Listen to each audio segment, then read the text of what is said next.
सभी को नमस्कार। जय श्री राम। मैं राहुल माहेश्वरी।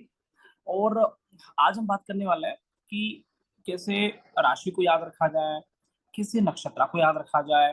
तो वो सी बार ऐसा होता है कि सर आप पढ़ाते बहुत अच्छा हो, है ना, लेकिन आ, चीजें कैसे याद करें, राशियां कैसे याद करें, नक्षत्र कैसे याद करें, इस पे कुछ चर्चा नहीं हो रहा है। तो मैं हमेशा मेरे हर स्टूडेंट को एक ही बात बोलता हूँ कि ज्योतिष जीवन जीने की कला है। एक भी चीज किताबों में लिखा हुआ नहीं है। आप बोलोगे सर किताबों में लिखा हुआ नहीं तो पाराशरी सूत्रा ग्रंथा आप पढ़ाते हो तो उसका बेस भी पाराशरी होता है। हाँ, बहुत अच्छी बात है, उसका बेस पाराशरी होता है, सारी चीजें किताबों में भी लिखा हुआ है। लेकिन वो ज्योतिष ऐसी किताब है कि जब तक हम अपनी किताब को ना समझ लेना तब तक ज्योतिष की किताब समझ में आती नहीं है। तो प्रॉब्लम वहां पे है। सारा पाराशरी एकदम करेक्ट है, सारे राशियों के वर्णन करेक्ट है, नक्षत्र के वर्णन करेक्ट है, लेकिन ये एक भी चीजें हमें तब तक याद नहीं होगा जब तक हमको हमारी किताब क्लियर ना हो।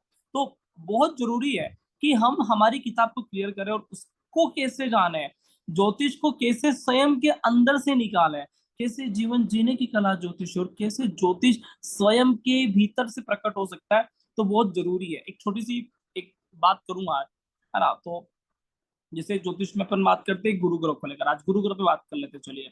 तो एक छोटी सी बात करेंगे गुरु ग्रह। ठीक है, तो गुरु को लेकर बोलते हैं कि धर्म का कारक है, मोक्ष का कारक है, लोगों को अच्छी राह बताता है, अच्छा मार्गदर्शन देता है। ठीक है, सारी चीजें हैं। अब जब बात आती है गुरु के नक्षत्र का, तो गुरु की नक्षत्र कहाँ पे आते हैं और गुरु की राशि कहाँ पे आती है, ये दो बातें समझ में आ गया तो आपको मोटे तौर पे बहुत हद तक पता चल जाएगा कि नक्षत्र के रोल क्या है और गुरु की राशि के रोल क्या है। तो गुरु की राशि कहाँ पे आती है, तो गुरु की राशि आती है, पाराशरी बात करता है नवम भाव और द्वादश भाव में। नवम भाव कौन सा है, धर्म का भाव है। द्वादश भाव कौन सा है, मोक्ष का भाव है। अब 2 मिनट के लिए हम छोड़ दें तो गुरु का रोल क्या है, गुरु का रोल भी तो यही है जो धर्म और मोक्ष की बात करें। पाराशरी भी तो ये बोल रहा है कि जो धर्म और मोक्ष की बात करें। तो मैं हमेशा यही चाहता हूँ कि स्टूडेंट रिलेटेबल करके रखें कि राशियां मतलब होती है कर्मास, राशियां मतलब होती है कर्मास, नक्षत्र मतलब होता है मन, कि उस ग्रह का मन क्या है, उस ग्रह की कर्म क्या है। तो हमसे कोई बात करे गुरु की कर्मास क्या है, तो गुरु की कर्मास क्या है, जो गुरु की राशियां है। गुरु की राशियां कौन सी है, धनु राशि और मीन राशि। धनु राशि कहाँ आती है, 9th हाउस और 12th हाउस में।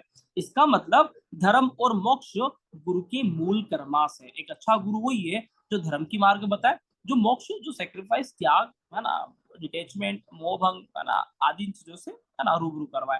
ठीक है, तो अच्छा गुरु वही जो धर्म की बात बताए, जो परमार्थ सेवा की बात बताए, जो मोक्ष की बात बताए। अब गुरु की जो नक्षत्र है वो कहाँ पे आते हैं, नक्षत्र का रोल क्या है। तो कई बार बोलते हैं कि नक्षत्र कैसे याद करेंगे, हमने तो बहुत पढ़ लिया है, समझ में कुछ नहीं आ रहा है, ऐसा है वैसा है। ध्यान दीजिएगा चीजों को लेकर कि गुरु के नक्षत्रास आते कौन से भाव में है।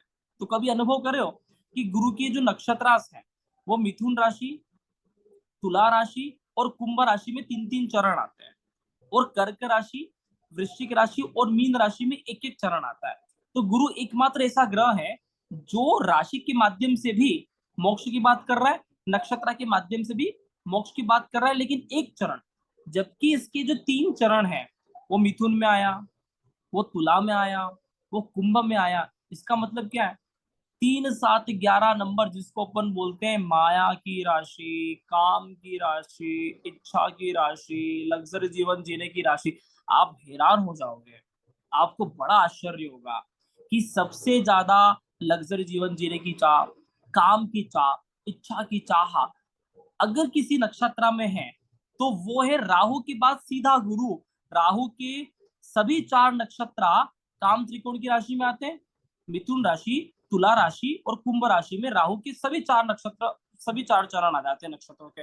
लेकिन उसके बाद जो सेकेंड नंबर पे आता है वो एक गुरु, कि गुरु के भी 3 चरण आ रहे हैं। मतलब राहु 100% कामी है ना। इच्छा उसकी जीवन में होती है, उसका बहुत होता है कि मेरा इतना नाम हो, इतना सम्मान हो, इतना पद हो, इतनी इच्छा हो, इतनी काम वासना हो।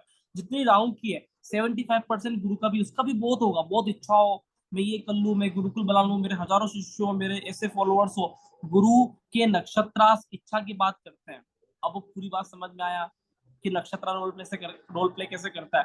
गुरु के जो 3 नक्षत्र हैं वो हमारी जन्म कुंडली में 75% इच्छा पूर्ति, कामनाओं की बात करते हैं, 25% मोक्ष की बात करते हैं, जबकि गुरु की जो दो राशियां हैं वो धर्म और मोक्ष की बात करता है। तो ये चीजें वो समझना आवश्यक है कि नक्षत्र रोल प्ले कैसे करते हैं।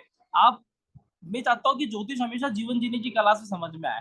चार त्रिकोण पुरुषार्थ हिंदू सनातन में बताए, धर्म अर्थ काम और मोक्ष।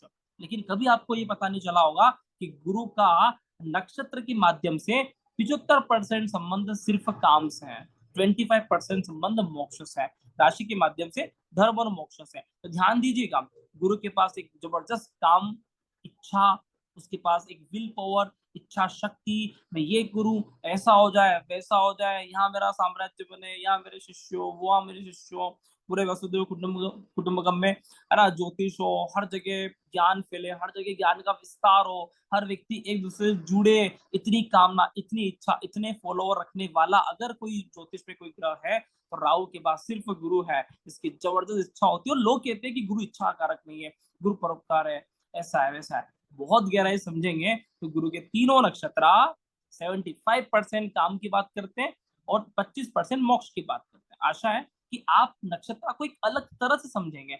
और मैं हमेशा चाहता हूँ कि मेरे स्टूडेंट ज्योतिष को जीवन जीने की कला से समझे, वो अटक न जाए किताबों में कि गुरु के नक्षत्र ऐसे, वो ऐसे वर्क करेगा। ग्रहों की फिलोसफी, ग्रहों के मैथमेटिकल, ग्रहों के नियम, ग्रहों की चीजें हमारे जीवन के अंदर से निकलना चाहिए। ये बाहर का विषय नहीं है, ज्योतिष जीवन जीने की कला है। आशा आपको वीडियो समझ में आ रहा होगा। बहुत बहुत धन्यवाद। नमस्कार। जय जय श्री राम।